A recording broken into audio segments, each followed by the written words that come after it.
Hello, everyone, and welcome to a bonus episode of From Pixels to Pictures. Usually, I try to do these in chronological order of when the films are released, but I wanted to make an exception because this is a movie that I've been anticipating for a long time now. So much so that you can find other videos on this channel of me talking about it. And I don't do movie reviews anymore for a number of reasons, but this is a movie that I really wanted to talk about and I felt deserved its own video. Kind of like how I talked about The Witches when that came out. But I figured if I was going to do it, I might as well do it in the style of From Pixels to Pictures. If you haven't seen any of these before, I'm going to be looking at how well this film adapted the video game. I'll specifically be looking at the characters, the setting, the story, and the overall experience, and I'm going to try to figure out how the game made the transition to the big screen. For those who don't know, the first Uncharted game came out back in 2007, and the series has become incredibly popular, selling millions of copies and racking up a ton of awards. Because the series has such a devoted fan base, and because the games are already so cinematic from the get-go, it's no wonder that Hollywood has been trying to adapt these games ever since the first one was released. But the film was stuck in development hell for a long time, as the producers at Sony couldn't figure out a way to make the series feel unique enough to stand on its own, as opposed to making it just another Indiana Jones or National Treasure. But when Tom Holland went to the producers to pitch a young James Bond movie, they suddenly realized they may have found their angle. And so, Holland was cast and the script was written that the studio was satisfied with, but it still took an embarrassingly long amount of time for the cameras to start rolling, mainly because of how they couldn't quite settle on a director. And when they did start rolling, after more than a decade in development, well, according to Wikipedia, principal photography began on March 16, 2020, near Berlin, Germany. Filming was shut down later that day due to the COVID pandemic. Man, some movies just don't want to get made. But, after all this time, we finally have a movie. And while the critical reception is not the best, it did prove to be a genuine box office success, and it's likely that a sequel will be greenlit. So the question becomes, was Hollywood faithful in their adaptation of the games? Did they make a film that feels like Uncharted and still holds up on its own merits?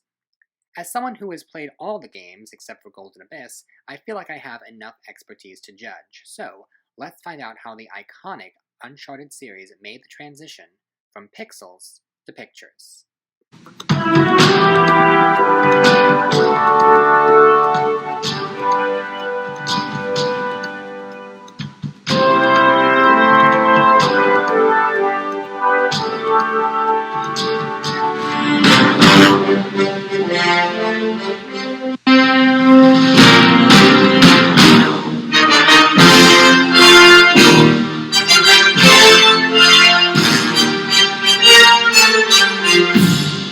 Quick disclaimer, at the time this video goes up, the Uncharted movie was recently released on home video.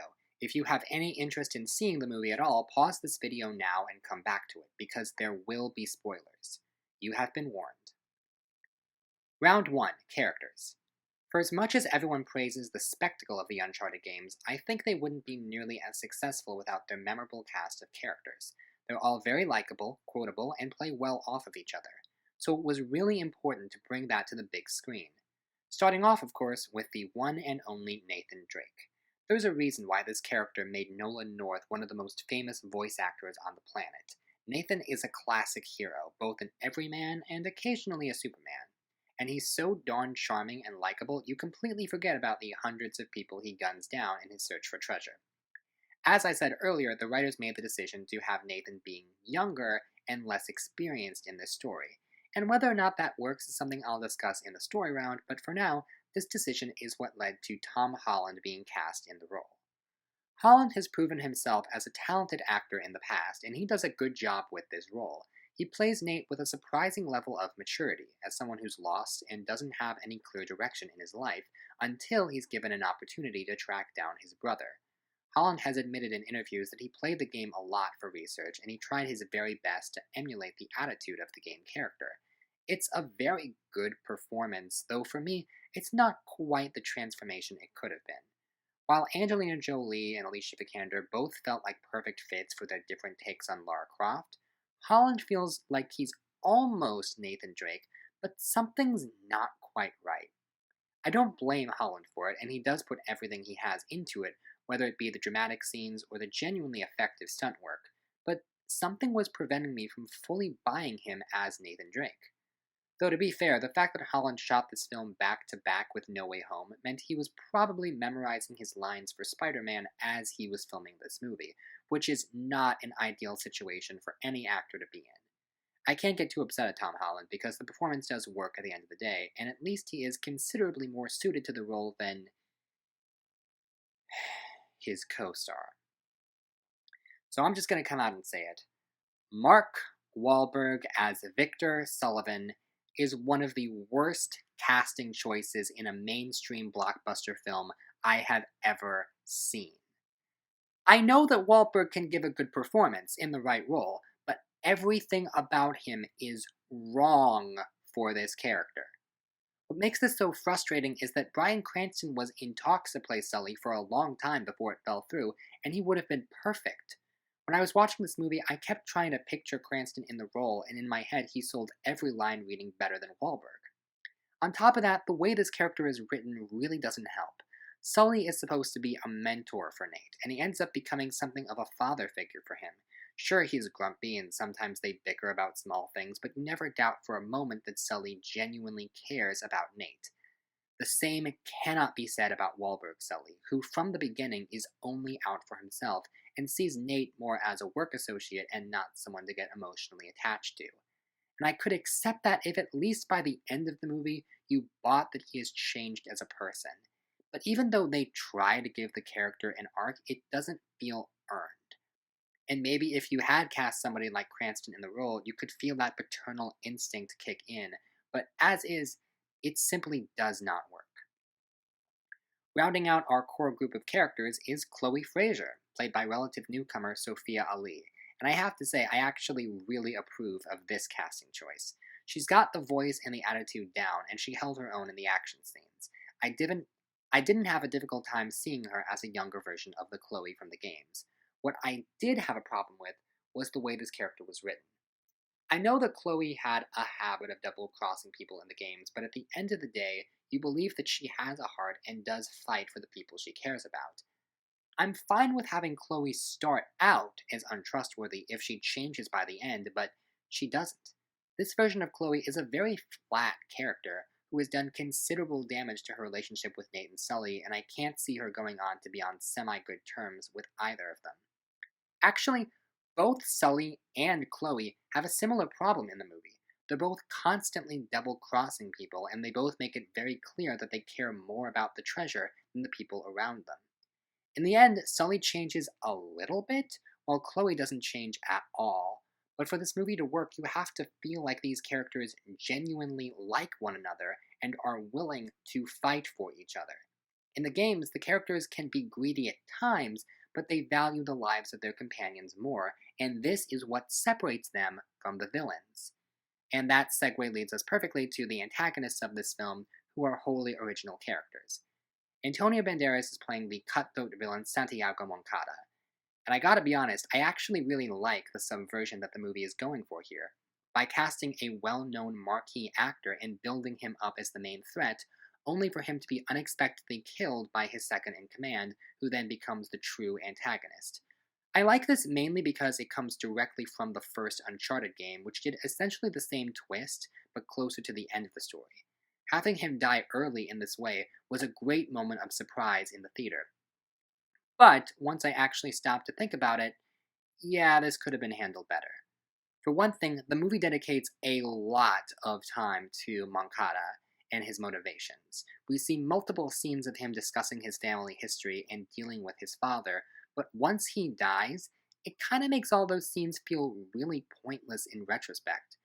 Why did we need to give this guy so much screen time if none of it impacts the story in any meaningful way? I was reminded of the movie Iron Man 3, which also builds up a big villain and then subverts your expectations with them. But in that movie, they kept the Mandarin in the shadows and didn't dedicate a ton of time to seeing him, so everything still flowed nicely. But the other problem with this twist is that if the decoy villain is going to have all this backstory and motivation, how come the actual villain doesn't? At the end of the day, we really don't know anything about the character of Jo Braddock, only that she's ruthless and that she has a number of evil deeds that occurred off screen. I don't want to criticize Tati Gabrielle because she's really trying her best with the material that she was given, but I didn't have a proper understanding of who this character was. Actually, the funny thing was, as soon as her character was introduced, I thought for sure there was going to be a twist later where she would reveal her real name to be Nadine Ross. It almost feels like she was supposed to be Nadine, but they changed it at the last minute. If she were Nadine, at least it would make a little bit of sense that she's the same age as Nate and Chloe and yet wields all this power. But if she's supposed to be an original character, I have to ask, could you not have cast someone a little older? Especially if you're going to imply some sort of romantic history between her and Sully. I don't know, it just feels really weird to have this character who's so similar to Nadine Ross in every way except not Nadine Ross and more evil and dies at the end.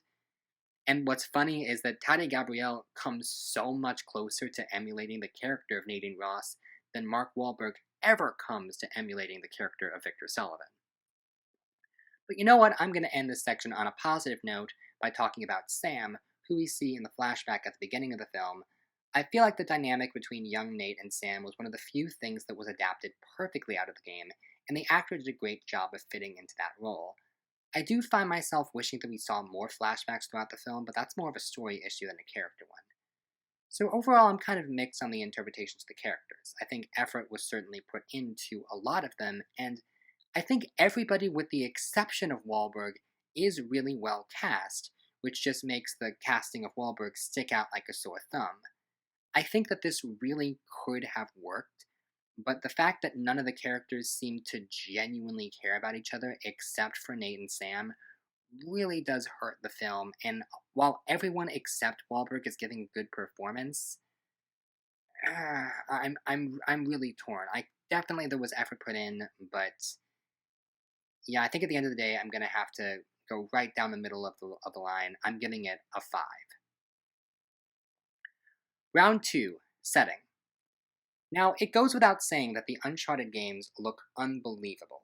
Each one was an extraordinary technical achievement for its time, and I still hold to this day that Uncharted 4 is one of the best looking games of all time. And the games do a really good job of displaying a wide variety of great looking locations, but obviously you can't fit all of that into one movie. There is no exact location translated one to one from the games to the film, except St. Francis's Home for Boys, which feels very faithful to what we saw in Uncharted 4. The film does show off a lot of various locations that look pretty good, and from what I understand, only the Spain sequences were shot on location. The rest of the film was shot in Greece, and the filmmakers do a good enough job of making Greece look like both America and the Philippines. I do think that the film as a whole looks good, and it's faithful enough, but I do take slight issue with how much of the film is set in urban and modern locations. It felt like a studio note, like, I know the movie's called Uncharted, but you have to make sure that X% of the movie takes place in charted locations. We start our little adventure in New York, and some of the stuff we see in Nate's apartment is close enough to things we've seen in the game, but it all feels a little too sleek and polished. It does get better when we get to the auction, which was set in Italy in the game and America in the film, but they're trying to make it feel like the same set piece, and for the most part it does fit pretty well. The section in the film that takes place in Spain does actually feel reminiscent of the games, especially the church and most of the secret passageway. But just when it's starting to feel really faithful, they try to mix it in with the more modern stuff. I guess the writers thought they were being clever with the reveal that the ancient tunnel went through a modern club, but all it does is make me wonder how nobody else had stumbled upon this secret passage before. But again, the passageway itself and all the ancient traps they have to go through to get to the treasure, that did feel very Uncharted. One could argue that it felt very Tomb Raider, but someone else could argue there's not a world of difference between the two. After that, the movie continues to feel like Uncharted, but a more polished version of it. We still do get moments that really do feel like the games. The cargo plane sequence comes to mind, but the most impressive visual moment for me is when Nate comes across the pirate ships in the cave. Everything about this visual comes right out of Uncharted 4, and it felt like I was actually seeing the game come to life on the big screen. The production designer for this movie is Shepard Frankel, whose biggest claim to fame is the two Ant-Man movies. Outside of that, he's mostly known for contemporary comedies, so he doesn't seem like the obvious person to go through for this particular script. But I think he does a good job with the material he's given, and the moments that are supposed to feel like Uncharted really do. Again, pirate ships come to mind, but the interior of that passageway, it does feel really, really good. Even the stuff that's not a one-to-one recreation feels like it could have been. There are multiple moments in this movie where visually it really does feel like the game is coming to life, but there's also a lot of moments where I wouldn't immediately guess I was watching an Uncharted movie, but it looks close enough that I can buy it being in the same universe. I think the color palette is not great. Maybe they played the game with the Blorange color filter on it, but overall, I can see that there is hard work being put into this, and I do appreciate that. I think the standout moments look so good that it's worth boosting the score up a bit, so for that reason, I'm giving it an 8. Round 3 Story. So it probably goes without saying that this film is not a direct adaptation of any of the games. The initial idea for this movie was that it was going to be a prequel for the games, but if you're at all familiar with them, you can tell that this is not a prequel. The games have an entirely different explanation for how Nate and Sully met. Nate's parents have a different backstory, and the cargo plane scene and auction scene are taken directly from events that happen in adult Nate's life. So it does feel weird to label this a prequel when it's clearly its own alternate continuity. And for the record, I have no problem with alternate continuity. If you want to do a different spin on it, I'm fine with that. Funnily enough, when it was announced that Tom Holland was going to be playing Nate, it was right before Spider-Man Homecoming came out, and I think the intention was that it was going to be this very young, plucky, teenage Nathan Drake, and that the film would play into his inexperience. However, in between the announcement and when filming started, Holland had grown up quite a bit and was now mid-20s, and the script probably had to change a little bit to reflect that. One thing I find interesting is that Holland is roughly the same age as his co-stars Sophia Lee and Tati Gabrielle, but those actors play it as though they're professionals who have been in the game for a long time, which feels weird since they're all so young. And it's also weird that Sully and Moncada are working alongside these much younger adventurers who could have been their children. It's almost like the movie is trying to convince us that these actors are older than they are, and nowhere is this more awkward than in the flashback at the beginning of the movie, which says 15 years ago, and yet the actor who plays young Nate doesn't look that much younger than Tom Holland. Now, when we get to the actual story, it does work in the sense that the plot makes sense and it does follow the rough outline of an Uncharted plot. There's a legendary treasure related to some famous explorer from history. Nate and his friends have to follow a complicated trail of breadcrumbs. There's an antagonistic force after the treasure that's much more powerful than them, and it all ends in a climactic battle that usually results in the grand treasure being lost. All in all, it's a closer approximation of the game's story than a lot of other films I've looked at. But, while the plot holds up pretty well and the action holds up pretty well, the one thing that they didn't get quite right was the emotion. Which is not to say that they didn't try. The emotional throughline of the movie is Sam. The scene we see of the two brothers at the beginning is the one genuinely emotional moment in the movie, and it works largely because these characters feel like their game counterparts. Once that scene's over, Sam continually gets brought up. Sully is essentially using Sam as leverage to get Nate to help him, until the part where we find out Sully lied.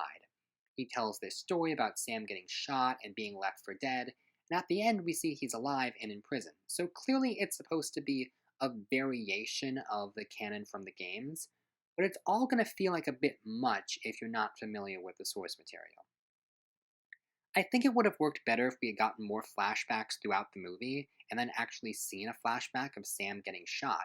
Instead, we're just supposed to take this at Sully's word, and his word has not been trustworthy up till this point. Even as I'm writing this now, it's hard to articulate why the Nate-Sam stuff didn't quite work for me as a whole, because the opening scene really did, but the film just isn't able to keep that through line going once Sam is no longer physically in the film.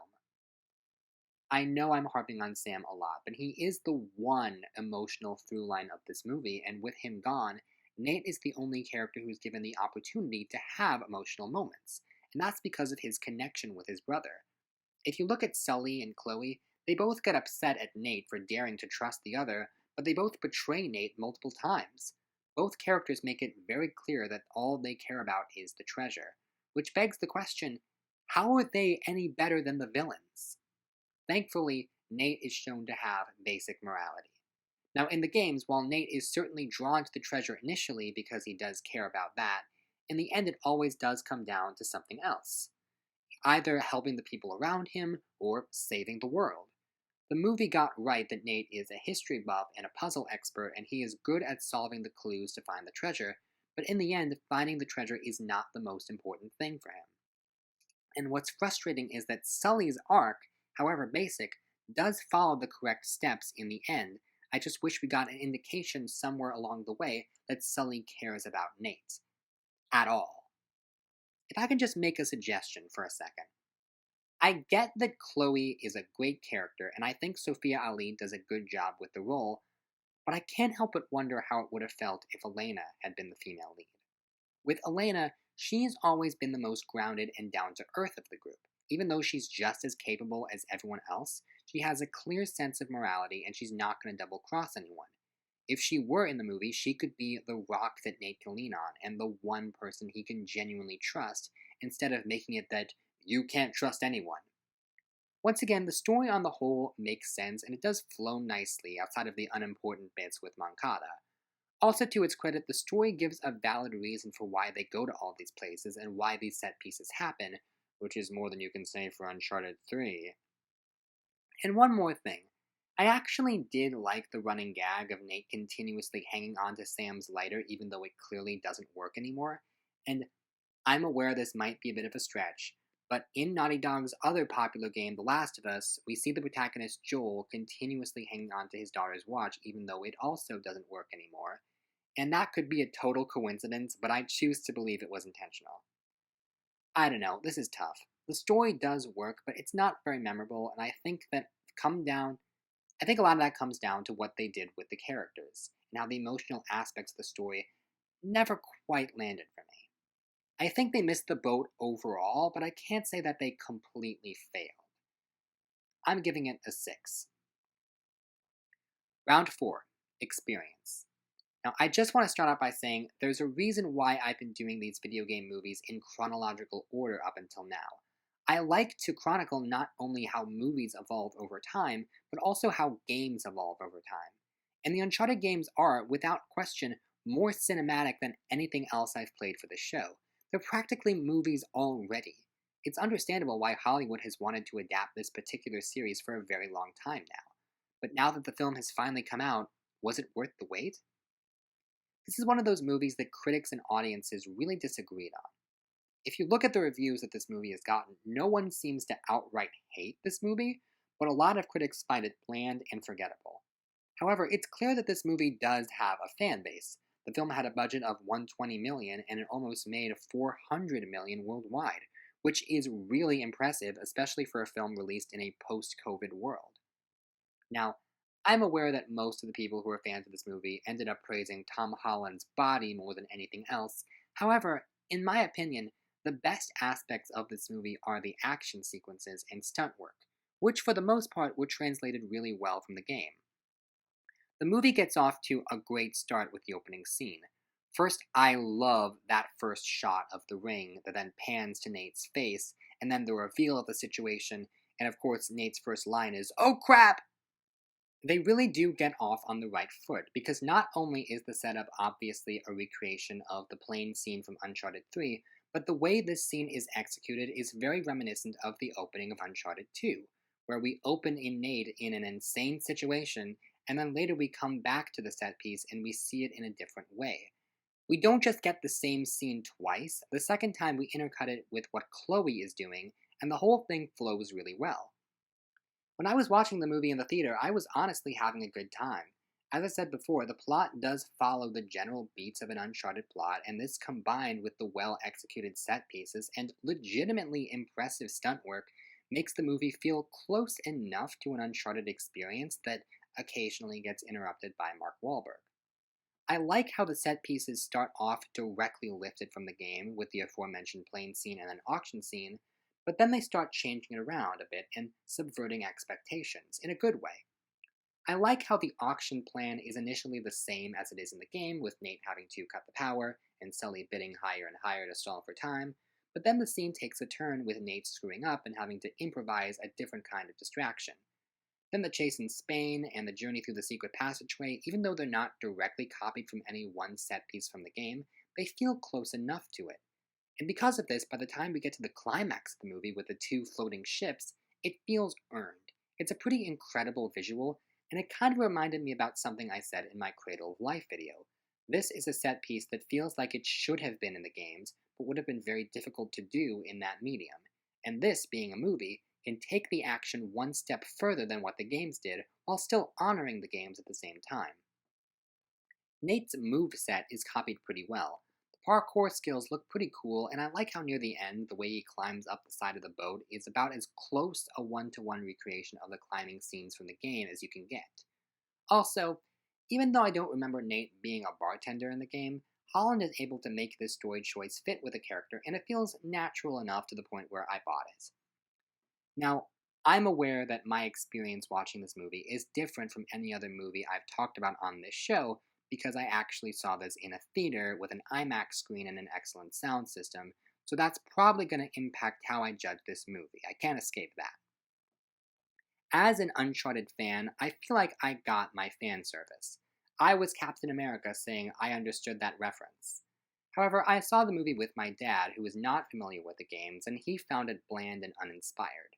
So maybe this movie has little to offer the casual moviegoer except for Tom Holland's abs, but it's not nearly as bad as a lot of the movies I've looked at on this show. As a whole, I feel like the filmmakers cared about what they were doing with this movie. I'm guessing that they played the games and took notes. As a result, the movie has moments where it really does shine. It's not the most memorable movie, but if you're a gamer, it is pretty cool seeing these things up on the big screen. The action is pretty great, and I also really like the music, even if I wish they had more references to the game soundtrack. As I'm recording this, the studio has yet to officially greenlight a sequel, but given the success of this film, I wouldn't be surprised if that ended up happening. And while I certainly had problems with this movie, I don't think this franchise is beyond saving. Just replace Mark Wahlberg with Bryan Cranston and cast Dove Cameron as the young Elena. Boom. Instantly better. Now, what to grade it in this category? I did have a good time watching it, I can't deny that, but I don't want to seem too biased. I think an 8 would probably be fair. Wait! The Nolan North cameo. Yep, that bumps it up. It gets a 9. So, when you add it all up, Uncharted gets 28 out of 40, 70%, for a final score of C-. Yeah, this feels right to me. There's definitely room for improvement, but at the same time, I can see that they're actually putting in effort here. Honestly, considering the long and complicated production history this movie has, it's kind of a miracle that the final project is anywhere near as coherent as it is. Ideally, the perfect video game film adaptation should be good enough to make casual moviegoers curious to check out the game. I don't think we're quite there with this one, but we're getting there. So just to be clear, this was a one-time thing. I want to try and stick to chronological order as much as possible with these reviews, and I actively want to get back into making these, so hopefully you can expect the review for Resident Evil Apocalypse sooner rather than later. See you then.